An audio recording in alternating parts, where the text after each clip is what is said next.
श्रीमद् कुंज विहारिणे नमः। श्री स्वामी हरिदास विजयतीर्थराम। दक्षिण भारत के वारसी नामक ग्राम में जोग परमानंद जी का जन्म हुआ। जब ये छोटे बालक थे, इनके गांव में भगवान की कथा और कीर्तन हुआ करती थी। भगवान की कथा सुनने में इनकी बड़ी रुचि थी और कीर्तन भी अत्यंत प्रिय था। कभी रात को देर तक कथा या कीर्तन होता रहता तो ये अपनी भूख प्यास भूलकर मंत्रमुग्ध से सुना करते। एक दिन कथा सुनते समय जोग परमानंद जी अपने आप को भूल गए। व्यास गद्दी पर बैठे वक्ता भगवान के त्रिभुवन कमनीय स्वरूप का वर्णन कर रहे थे और जोग परमानंद का चित्त उन्हीं श्याम सुंदर की रूप माधुरी के अनुपम दिव्य माधुर्य सागर में डूब गया। नेत्र खोला तो देखते हैं कि वही वनमाली पीतांबरधारी नंदनंदन सामने खड़े हैं। परमानंद की अश्रुधारा ने प्रभु के लाल लाल श्री चरणों को अश्रु जल से पखार दिया और कमल लोचन श्री हरि के नेत्रों से कृपा के अमृत बिंदुओं ने गिरकर परमानंद के मस्तक को धन्य कर दिया। लोग कहने लगे कि जोग परमानंद पागल हो गए। संसार की दृष्टि में जो विषय की आसक्ति छोड़कर इस विष भरे प्याले को पटक कर ब्रजेंद्र नंदन के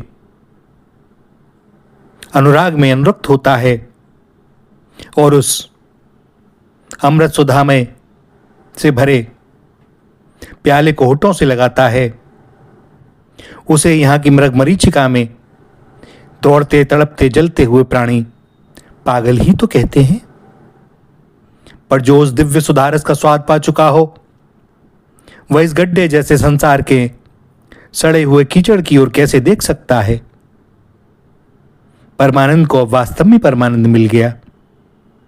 जगत के भोग और मान बढ़ाई से उन्हें क्या लेना देना। अब तो वे बराबर रामकृष्ण हरि जपते, कभी नाचते, कभी रोते, कभी हंसते, कभी भूमि पर लोट लगाने लगते, बिट्ठल बिट्ठल कहते हुए। उनका चित्त अब और कुछ विचार करता ही नहीं। जोग परमानंद जी अब पंढरपुर आ गए। पंडरीनाथ का षोडशोपचार से नित्य पूजन करते और उसके पश्चात मंदिर के बाहर भगवान के सामने गीता के एक श्लोक पढ़कर साष्टांग दंडवत करते। इस प्रकार 700 श्लोक पढ़कर 700 दंडवत नित्य करने का उन्होंने नियम बना लिया। संपूर्ण गीता का पाठ करके 700 दंडवत पूरी हो जाने पर ही वे भिक्षा करने जाते और भिक्षा में प्राप्त अन्न से भगवान को नैवेद्य अर्पण करके तब प्रसाद पाते। गर्मी हो, सर्दी, पानी पड़े या बिजली चमके, तूफान आवे, जोग परमानंद जी को 700 दंडवत नित्य करनी ही है। नेत्रों के सम्मुख श्री पांडुरंग का श्री विग्रह, मुख में गीता के श्लोक और हृदय में भगवान का ध्यान, सारा शरीर दंडवत करने में लगा है। जेठ के महीने में पृथ्वी भले ही तवे जैसी जल रही हो, किंतु परमानंद जी की दंडवत तो चलेगी ही। और पौष माघ में चाहे वह धरती बर्फ जैसी शीतल हो जाए तो भी दंडवत होगी। वर्षा हो रही है, भूमि कीचड़ से ढक गई है, पर परमानंद जी भीगते हुए कीचड़ से लथपथ दंडवत करते जा रहे हैं। एक बार एक साहूकार बाजार करने पंढरपुर आया। जोग परमानंद की प्रतिष्ठा देखकर उसके मन में इनके प्रति बड़ी श्रद्धा हुई। वह रेशमी कपड़े का एक थान लेकर इनके पास पहुंचा और उसे स्वीकार करने की प्रार्थना करने लगा। परमानंद जी ने कहा, भैया, मैं तुम्हारे इस वस्त्र को लेकर क्या करूंगा? मेरे लिए तो फटे चितड़े कपड़े ही पर्याप्त हैं। इस सुंदर वस्त्र को तुम भगवान श्री पांडुरंग को भेंट करो। परंतु व्यापारी समझाने से मान नहीं रहा था, बार बार आग्रह कर रहा था। वस्त्र न लेने से उसके हृदय को दुख होगा, यह विचार कर परमानंद जी ने वह रेशमी वस्त्र स्वीकार कर लिया। जोग परमानंद जी ने रेशमी वस्त्र स्वीकार तो किया था इसलिए कि व्यापारी को कष्ट ना हो, पर जब उससे यह वस्त्र ले लिया तब मन में इच्छा जगी कि इसे पहनना भी चाहिए। और दूसरे दिन वे रेशमी वस्त्र पहनकर भगवान की पूजा करने आए। आज भी वर्षा हो रही थी। भूमि पर वर्षा से कीचड़ हो गई थी और आज भगवान के भक्त परमानंद जी का मन वस्त्र पर लुभा गया। पूजा करके दंडवत करते समय उन्होंने वस्त्र समेट लिए। आज उनकी दृष्टि भगवान पांडुरंग पर नहीं थी। वे बार बार वस्त्र की ओर देखते, उसे संभालते और इस कारण से दंडवत भी ठीक से नहीं हो पा रही थी, क्योंकि मूल्यवान नवीन रेशमी वस्त्र के कीचड़ से खराब हो जाने का भय था। भक्ति मार्ग में दया में भगवान अपने भक्त की सदा उसी प्रकार रक्षा करते रहते हैं जैसे स्नेहमयी माता अपने अबोध शिशु की करती है। बालक खिलौना समझकर जब सर्प या अग्नि के अंगारे लेने के लिए दौड़ता है तब जननी उसे उठाकर गोद में ले लेती है। जहां माया के प्रलोभन दूसरे साधकों को भुलावे में डालकर पथ भ्रष्ट कर देते हैं, वहां भक्त का उनसे कुछ भी नहीं बिगड़ता। जो अपने को श्रीहरि के चरणों में छोड़ चुका है, वह जब कभी भूल भी करता है तब झट से वे कृपा सिंधु उसे सुधार देते हैं।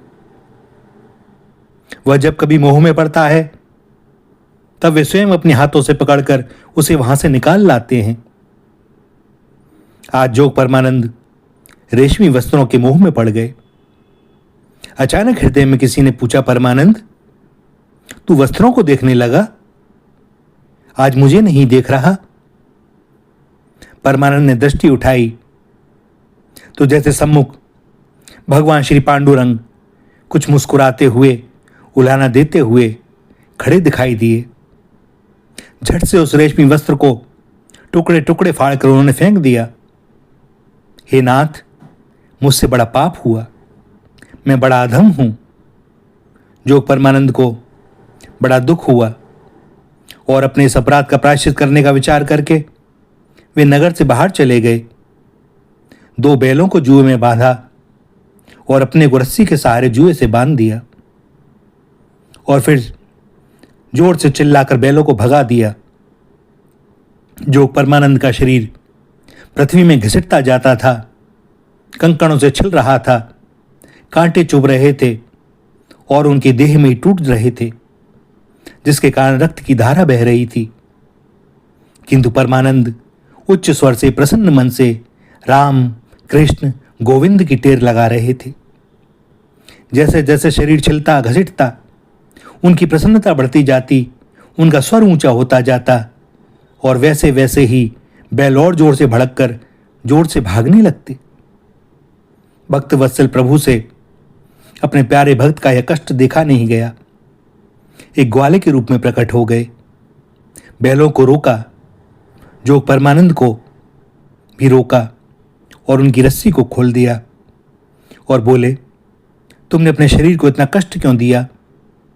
भला तुम्हारा ऐसा कौन सा अपराध था? तुम्हारा शरीर तो मेरा हो चुका है। तुम जो कुछ खाते हो वह मेरे ही मुख में जाता है।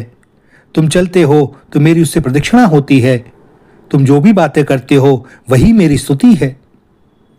जब तुम सुख से लेट जाते हो तब वह मेरे चरणों में तुम्हारा साष्टांग प्रणाम हो जाता है। आज तुमने यह कष्ट अपनी देह को देकर मुझे रुला दिया है। और भगवान ने जोग परमानंद को उठाकर हृदय से लगा लिया। भक्त और भगवान एक हो गए। श्री राधा, श्री राधा, श्री राधा।